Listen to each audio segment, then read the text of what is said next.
I didn't show them anything. I changed my mind. So, and I didn't say anything to them. My only comment was, do I need to say something? And they were like, no. Okay. Do you think then maybe it would be accurate to say that like just that game against the Lynx kind of maybe pushed the team to be more intentional, to take more threes?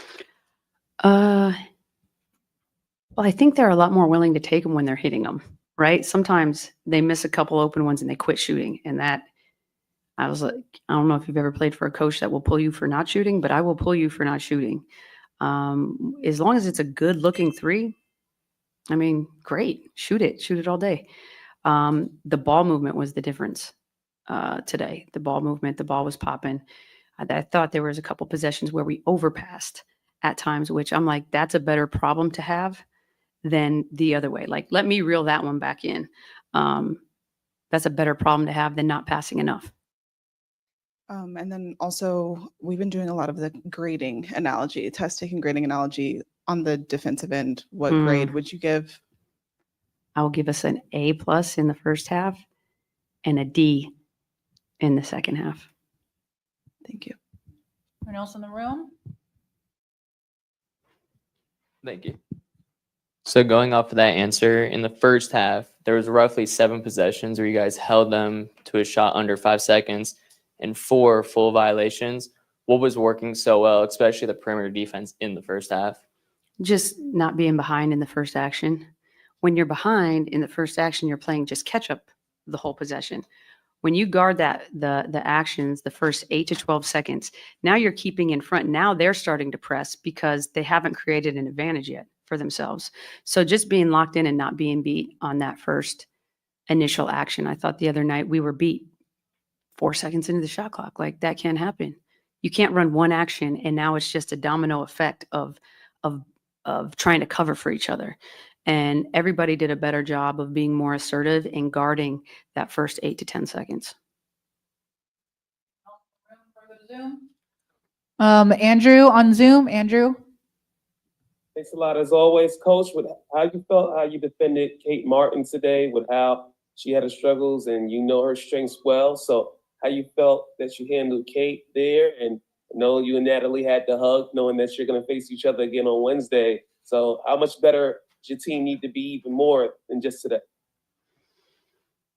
I mean, I think there's some things that we're going to have to do better. Obviously, the offensive rebounding, going to have to block out better when we go to Golden State. Kate, you know, she has a quick trigger. We know that. We know who she is. So I would like her to not get that many threes off, but she did. But I do feel like quite a few of them were rushed, difficult, and not a lot of them were super clean where she could just get her feet set. And that's a tribute to our defense in the second and third effort. And sometimes it's a scramble effort, you know, but those kind of things matter. And, you know, I don't know if it was completely all of us. She missed a couple, but I do think early on, especially in that first half, we put them under duress for a lot of the shot clock.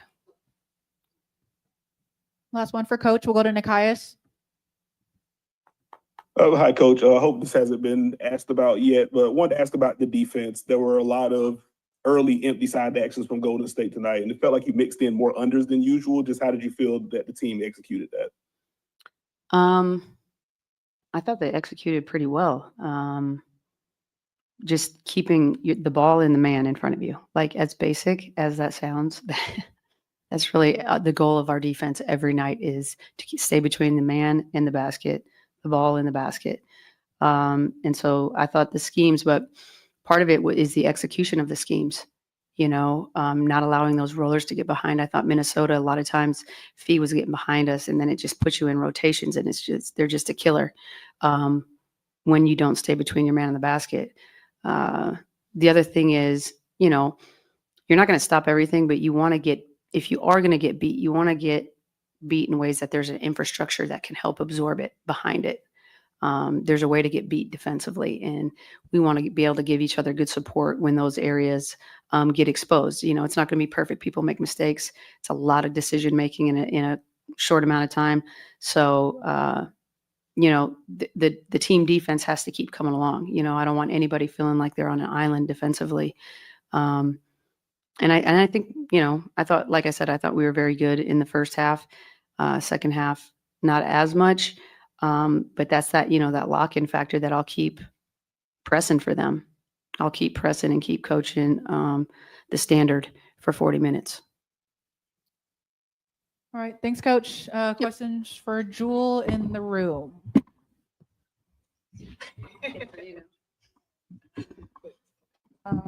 Jewell, you tied a franchise record for 3-pointers in a game with 7. Just curious, obviously, like shooting performances like that don't come around too often, but you're not a stranger to them. So what did it feel like to just kind of get back in that rhythm? And when did you know, like, okay, this is going to be a hot 3-point shooting game for me? I know I don't really think that. I just try to keep my feet moving, stay active. I think when the ball moves the way it does, it has energy. So you just try to be in the right spot. And we were just playing with such a lightness to us today. And we were just moving the ball. So I was just trying to be where I need to be, and teammates found me. And it was cool to see everyone, happy. Yeah, you mentioned seeing everybody happy. I saw a video where it was your mom dancing, and she was like behind Megan Gustafson. They're like doing the same dance, cheering for you during a game like this one. Are you able to even like catch No, not glimpses at of all. stuff like that? Also, my mom's like, she's in her own world half the time, so she enjoys the game and she's her own entertainment all the time. So, it's cool that everyone kind of gets to experience that. And obviously, when your team's playing well, the fans are super engaged as well. So, my mom is her own celebrity.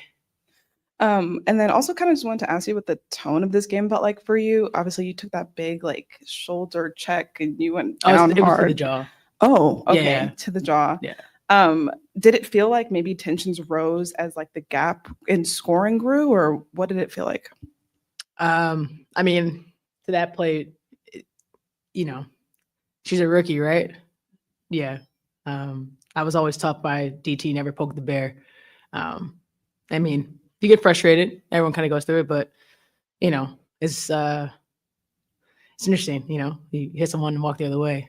So it's life. But I think all of us were kind of fed up with just the late pushes in the back. I think we suggested that to the refs. Asia got attacked for it as well. It's we want to protect each other as much as we can in our bodies and what we do. And when things kind of get out of hand, things like that happen. So I think it's kind of a mix of both. It's that refs could probably be more aware and see things, see the flow, and us players are obviously talking to each other, making sure that we're protecting ourselves. But when a situation like that happens, it definitely set the tone for us, and they definitely gave us life. Thank you. Jewell, right in the middle. You've done some work with Sherry Riley on your interpersonal growth to help your career and then your mental fortitude along the way. How important has that been for you in a season like this, where this team has faced a number of different challenges? And do you still continue to do that kind of work? Of course. Yeah. Sherry's been amazing. It's like year 4 working with her. So like the last 4 seasons, it's been, ups and downs and good times, bad times. I think that's what you kind of have to, for me, understand that, you got to take the bitter with the sweet always. And working with her, it's kind of just helped me understand, my value, my greatness. And as much as I hate things about me, it's sometimes you got to celebrate yourself. And I'm getting used to doing that regardless of, the outcomes of, the wins and losses. It's just sometimes you could find the little wins and appreciate that. And so it's been really great to work with her, but also share what I'm learning with my teammates and people I interact with. And it's bigger than basketball. And I always say that. And, I'm so big on people. And so the investment in people, my teammates, mean the more to me than anything else. So if I'm doing that, I'm doing my job. Jewell, since you made the adjustment of coming off the bench, we've seen a little bit more production from you scoring wise. Is this the outcome that you wanted to see being moved to the bench or coming out of the starting lineup?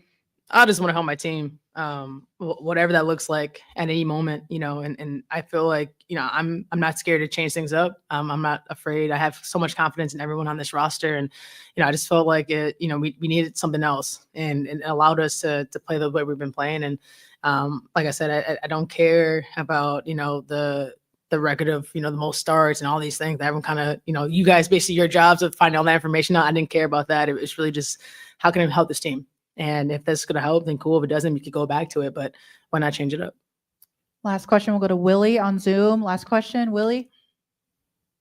Hey, Jewell, during the broadcast, they had made mention, I believe, of a pregame interview with, I want to say KB, and she had said that Asia reached out. I don't know if that was a group text but they had made it a point that she reached out to everybody, so I would assume it was a group text. But the key phrase was, "This is never going to happen to this team again." Was that in the group? Did you get that? Was it a call? Does that sound familiar? I'm just curious how important that was to hear from the face of not just this franchise in the league after yesterday to set the tone for today.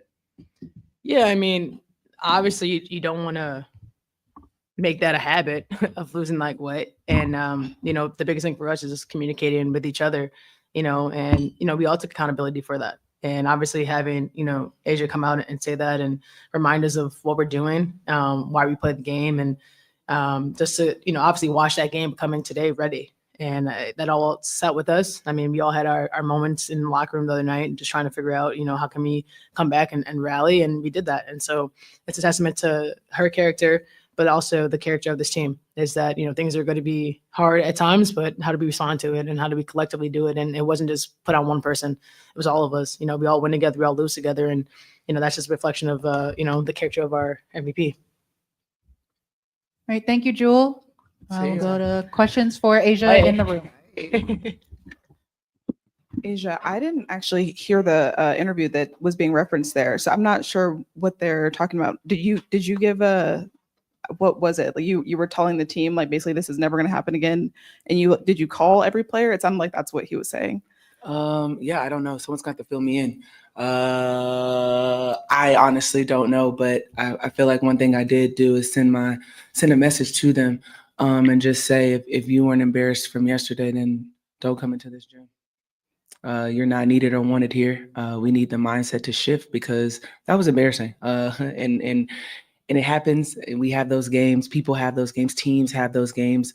But it's like, how do you bounce back from that? What are your true feelings? If you just think, oh, well, that's that game, absolutely not. So that was my message that I relayed to them, and getting them to the same mindset that we can all have, that we have to play for each other. That's the only way we win anything, not even just a championship. Just winning life it's just not always going to be individuals. It's not always going to be just the stars. It's going to take all of us. So I wanted to make sure that all of us understood that. And then I also want to ask you, it felt like you took more, like you looked to shoot more threes than you normally would tonight. I'm just wondering, was that like an intentional choice, and what influenced that?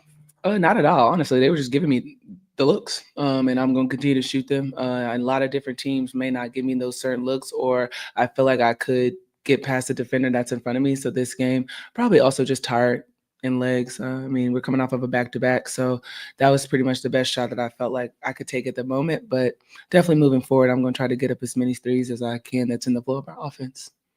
And then I'm not trying to get you in trouble with this one, but I know you got a tech tonight, and I didn't see what happened. I just was wondering if you could like contextualize it for me. Yeah, and I mean, I had a conversation with Jenna, and I appreciate her reaching out and trying to figure out how we can solve the problem at hand. And I mean, the biggest thing was, as bigs, we kind of get beat up a lot, and not even kind of, but we do in certain cases. And sometimes when a guard or a little is guarding us, I'm pretty sure the ref kind of leads towards like, oh, they're smaller than you, you're supposed to do this.